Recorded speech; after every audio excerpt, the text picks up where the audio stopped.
Hey, ladies and gentlemen, this is Carmine Sabia for Explain America, and David Schoen, the former attorney of one Jeffrey Epstein, he just dropped a bombshell about the list. Before we get started, please make sure you like, comment, share, and subscribe. Those little things really help us out, and they help our channel continue to grow. He was asked about the Epstein list, much like Alan Dershowitz was asked about the Epstein list, and what he said might shock you. It didn't shock me. I actually agree with him. But it might shock a lot of people because over the years, what have we heard about? We've heard about the Epstein list.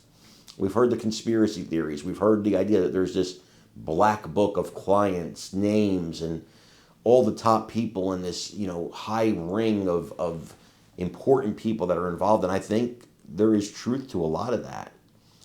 But what Schoen said here, and this is the guy that said before, Epstein had nothing on Trump. He tried to get Epstein to have something on Trump, and Epstein had nothing. So I believe a lot of what this guy says. He says in this interview here, there was no list. He said it's a myth, just like Trump said. It is a myth. There is no smoking gun list.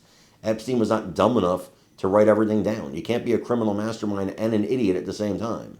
You can be evil and a criminal mastermind at the same time, and he was, but he wasn't dumb. He was grilled on this pretty good, and I believe what he says here. There's a few answers here that, I don't know, maybe you'll see something I don't. I'd like you to watch it and let me know what you think in the comments. Yes, so some people will be named in papers linked to your former client who did nothing wrong, but their name will be in a piece of paper. But just on the president's behaviour right now, in the past couple of years, he said, we've got to release this stuff, the client list, and now that he's in office, he's not released the papers. Do you think that is a footfall? Is that an error by President Trump?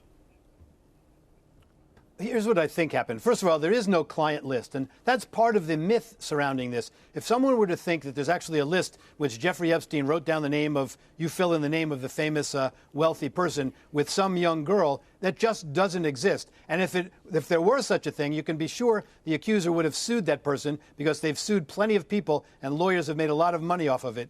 But I think what happened is President Trump said he's open to the idea and it should be disclosed if there's any such kind of file that hasn't been disclosed so far. But he didn't know what was in it. I think that maybe some of the others, the Attorney General, Director of the FBI, and so on, jumped the gun a bit. They were in favor, for good reasons, of disclosing and full transparency, but they didn't know what they had yet. When they saw what they had, there was no smoking gun, and therefore they said there's nothing further to release of any substance. And now you see, sort of catch up with this interview you mentioned by the Deputy Attorney General. Now Congress has subpoenaed Ms. Maxwell for a deposition.